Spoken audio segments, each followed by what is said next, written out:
Avertissement. Le contenu présenté est favorable à la liberté d'expression. Les propos tenus sont d'origine personnelle et ne doivent en aucun cas être attribués à cette chaîne. Bon visionnement.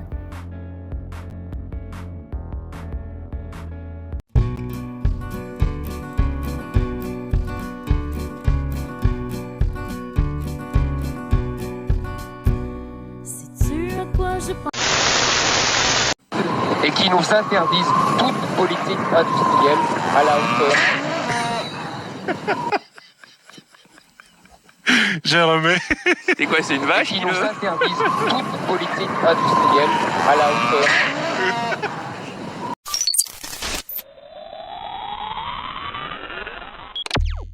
Salut à vous tous, internautes de ce monde, bienvenue sur la chaîne du Babillard. Vous savez, de plus en plus de gens se posent de réelles questions au sujet de notre environnement.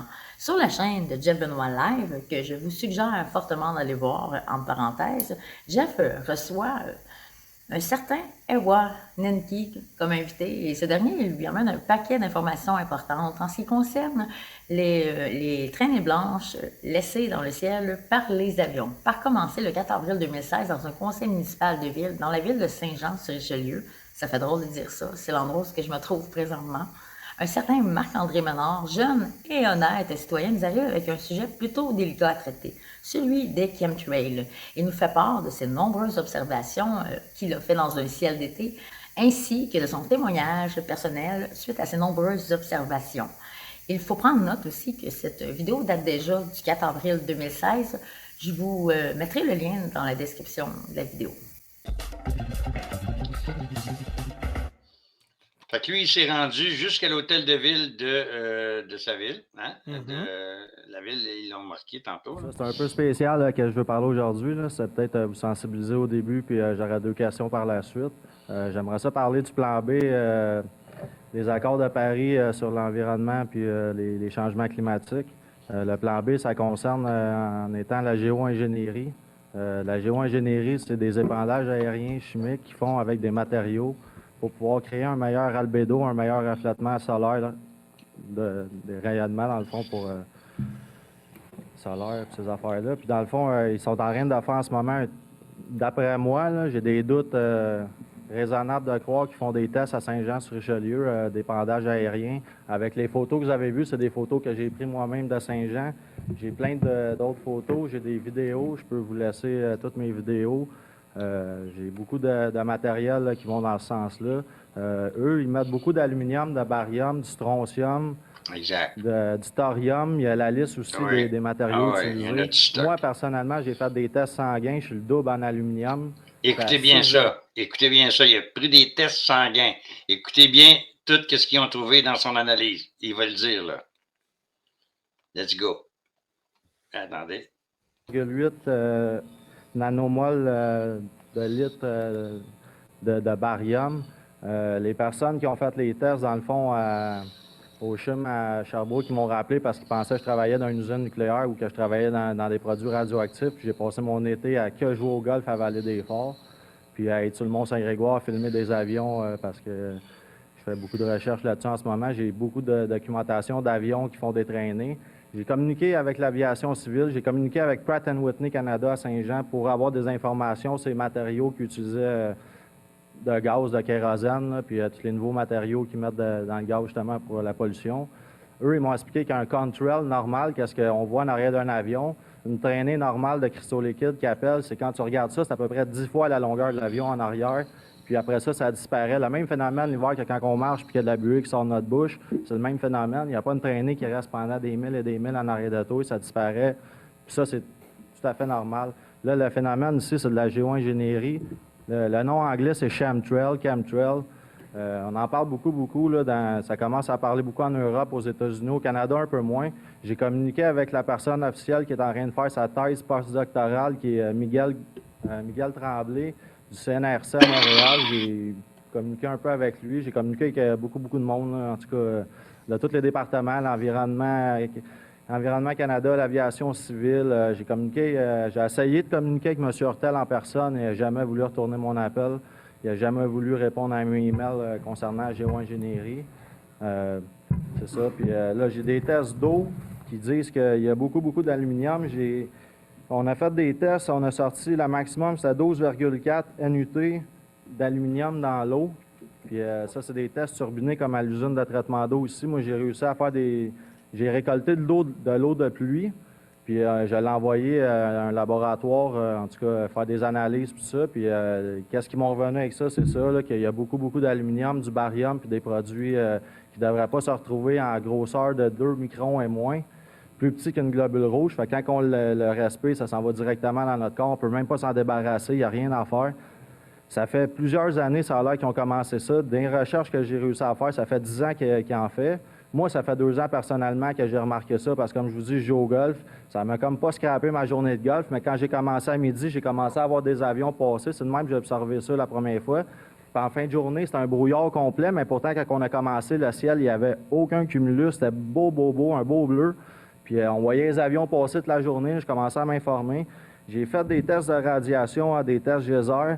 J'ai pogné 132 CPM à certaines places, à 1 mètre du sol. Puis le matin, la veille, dans le fond, avant qu'il y ait les épandages, j'étais à 44,3. Puis quand il y avait de la pluie d'épandage, j'ai même fait une vidéo, on l'a filmé. J'ai plusieurs personnes aussi qui ont testé ça pour moi, qui ont des machines de radiation. Ils ont tous trouvé de la radiation là-dedans. Puis en ce moment, je vous le dis, dans le fond, c'est pas je pense que, je vous le dis, il y en a à Saint-Jean-sur-Richelieu. Je peux même vous le prouver. J'ai un enregistrement que je ne ferai pas écouter publiquement. J'aimerais ça vous le faire écouter personnellement. Là. Vous allez comme un peu peut-être capoter, là, mais c'est ça. J'ai comme plusieurs preuves qui vont dans le sens que la plupart des photos que je vous ai envoyées, c'est moi qui les ai prises. J'ai même des vidéos que je peux vous laisser.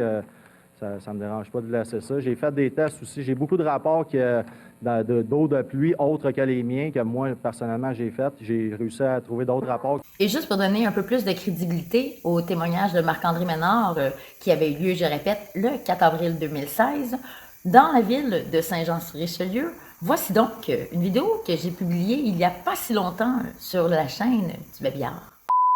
Bonsoir à vous tous, internautes de ce monde, bienvenue sur la chaîne du Babillard. Je voulais vous montrer la vue que j'avais d'une fenêtre d'un appartement. Et, attention, on se promène un petit peu, là. Je sais pas. Là, excusez-moi, pardon. Alors, vous voyez peut-être un petit peu plus qu'est-ce qui se passe dans le ciel, avec le gros soleil qui vient aveugler le plan. Pour quelle raison que les avions feraient des allers-retours dans le ciel comme ça? Soit pour jouer une partie de tic-tac-toe, ou encore. Alors, je trouvais important, en cette magnifique journée, de vous présenter le beau ciel lumineux et aussi dessiné que nous avions présentement. Probablement beaucoup d'endroits au Québec peuvent apercevoir ceci. Alors, sur ce, je vous demanderai de rester prudent et je vous dis à très bientôt. Bisous! Certains d'entre vous ignorent sans doute le scandale qui avait eu lieu il y a plusieurs années en ce qui concerne le mont Shasta. Ewan Enki, toujours l'invité de Jeff Benoît, refait surgir le procès filmé qui avait eu lieu à ce moment-là. Et je crois fortement que ça vaut la peine d'y jeter très intensivement un coup d'œil. Et voilà. Donc, il n'y a pas de droit d'auteur. Aircraft making a condensation trail is very... Ça, c'est un procès qui a eu lieu au mont Shasta en crime. Ça fait longtemps, là. Moi, je dirais peut-être il y a 15 ans, peut-être non, pas 15 ans, mais proche. Moi, je dirais 10 ans. On va dire 10 ans, OK. Il y a eu un procès. J'ai toute la vidéo, elle dure 6 heures. Mais là, j'en ai mis juste une couple de minutes. Là. Vous allez voir que c'est du gros stock. Là. C'est des juges. Parce que le mont Shasta, il n'allait pas très, très bien. Là, là il est en train de se faire bombarder. Hein, puis ça, puis là, toute la région de Shasta était complètement dans la merde. Et puis rien qui poussait, etc., etc. Fait que regardez que ça, c'est le procès en cours en français avec des bons sous-titres faciles à lire. very similar in many ways to when you go outside on a cold day and exhale, you create a condensation trail. That little cloud is a condensation trail. Now, if you take a 2-mile walk on a cold day and you can turn around and you can see your condensation trail tracking all the way back for 2 miles. That's how crazy it is to think that what we're looking in the sky is actually condensation trails. The contrails, not the chemical, the contrails occur because of cold air, minus 30. It takes high altitude, around 30,000 feet plus. There's carbon dioxide and water vapor in that exhaust. That turns to ice crystals, and that's what you see, the white stream behind it. Those white crystals of ice warm up, dissolve, and the smoke goes away. And it never lasts more than a minute. What we're seeing now, and I first could not believe it, and I started looking at the skies, and these are not normal. They're not natural. There's something going on. I don't know who it is or why they're doing it. All I can testify is it's not natural and it's not normal. It's got to be some outside influence doing that. Thank you. I'm here to give you testimony that chemtrails, they're not contrails, are indeed real. They're spraying almost every day. I watch the clouds and watch the spraying program going on. I want to tell you that we're in very great danger from the pollution that's coming down over us. And we've been led astray by the military-industrial complex, and they're responsible for the cloud's creation and weather manipulation programs. They're dark operations. That's why they're not out in the media. I look around and I see people are starting to look up and see this. Many times I've spoken about chemtrails, and I get this blank look on my face. What are you talking about? I'm saying, look up. As a pilot, before I fly, I look up. And so, boy, they're really out there working. When you look up at the sun and you see a white haze, that is aluminum floating in the air right now, and it's coming from the aircraft. There's a huge amount of aluminum being found because these sprays have aluminum, strontium, barium, manganese. And there's a lot of argument that aluminum is very common to be found. But aluminum is only common in a bonded form. It's not common in a free form, and we're finding high rates of free aluminum in the soil, which is not natural. The metal compounds that are being used are environmentally dangerous. We need to be monitoring them. We need to be testing them. Okay, these previous guys, I've watched exactly what they do, and yes, they are correct. I've seen exactly the same stuff, so ditto marks on those. You want some figures? Okay, latest water test, tested the rain. 13,100 micrograms per liter of aluminum in the rain in 2013. Normally, it should be 0. So 13,100 is pretty damn much, folks.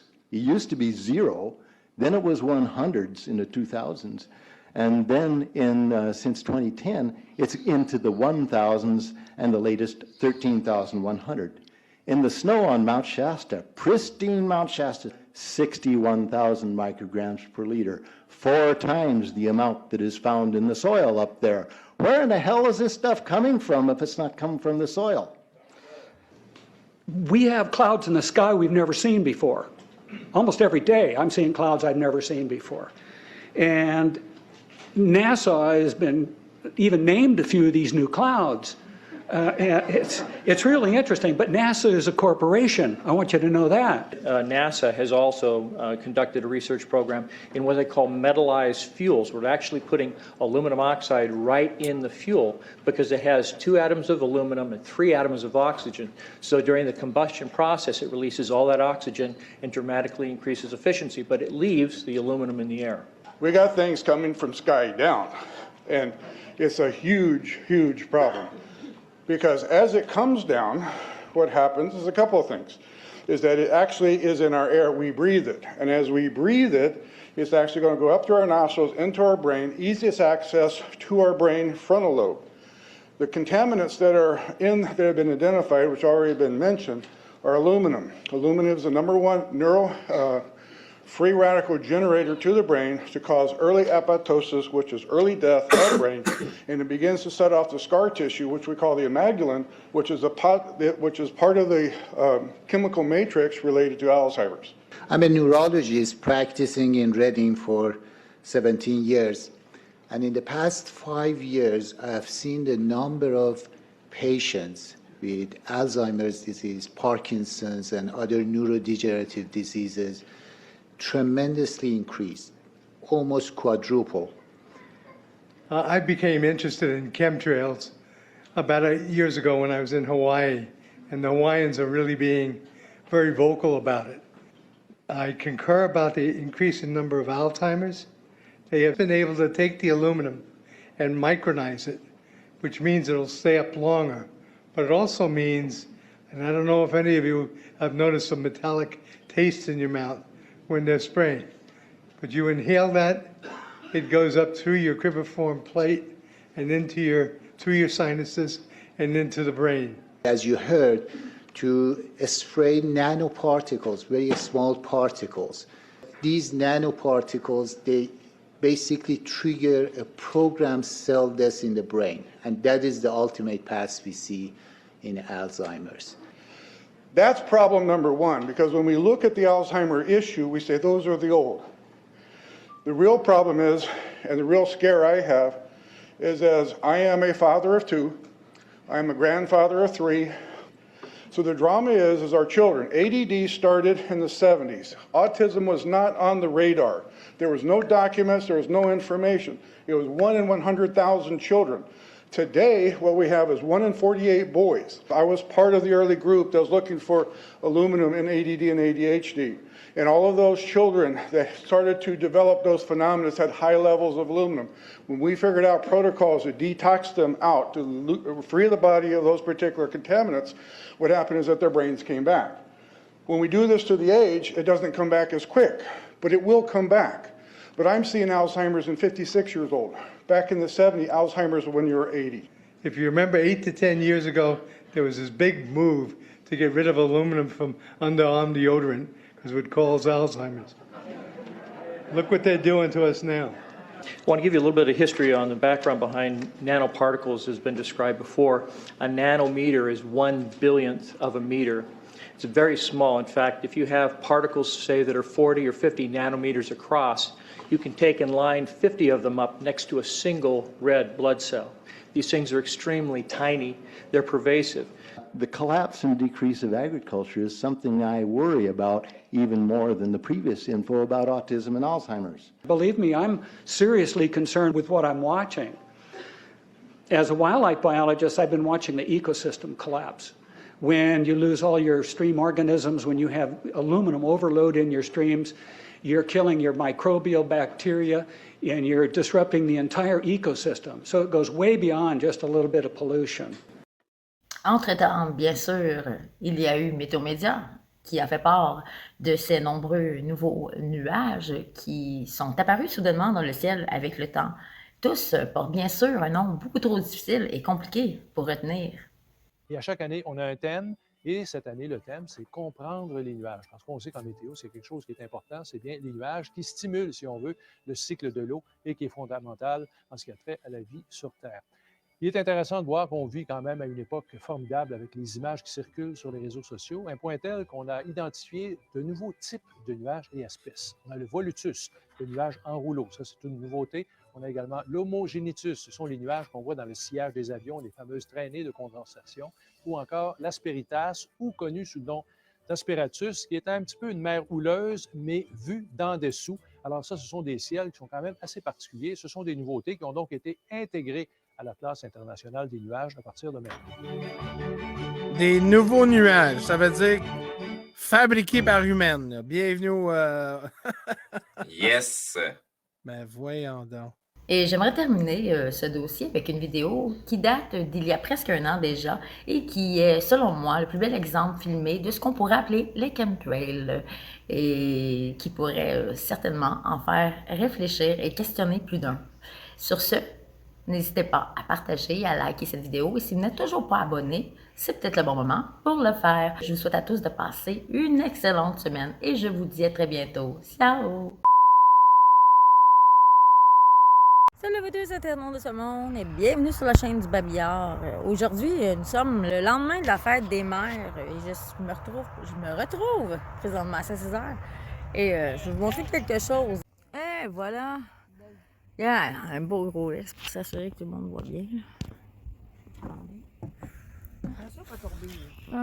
Là, ma mère s'inquiète. Bonjour maman!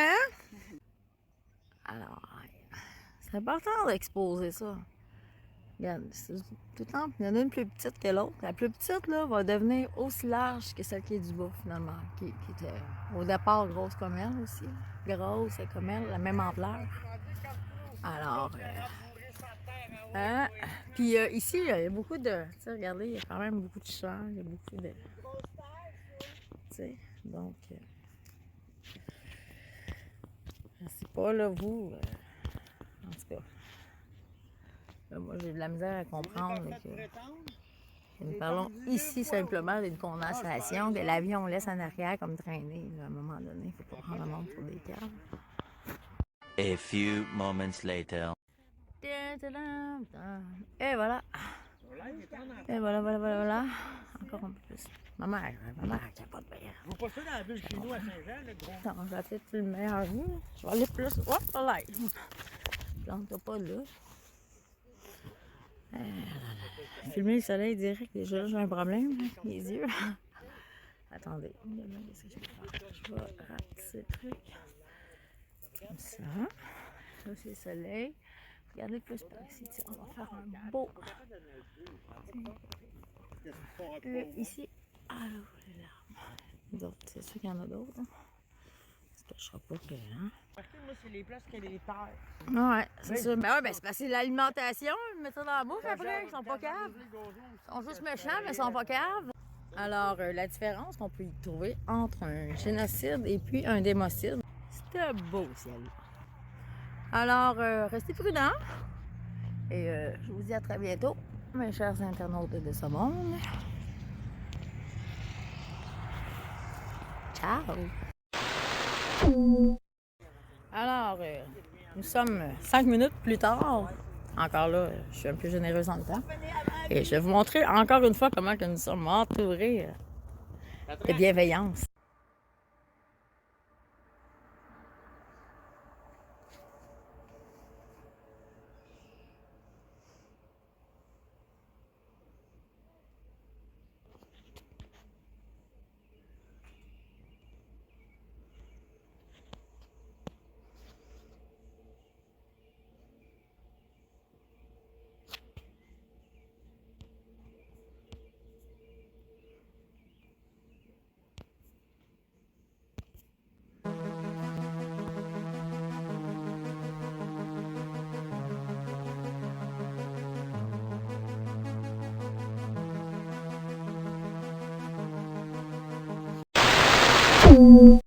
Sais-tu à quoi je pense quand j'entends mot balance? C'est à quoi que tu penses quand t'entends mot balance? Je pense à chez moi sur le perron dehors. Quand je vois le vent qui se balance fort sur ma balançoire.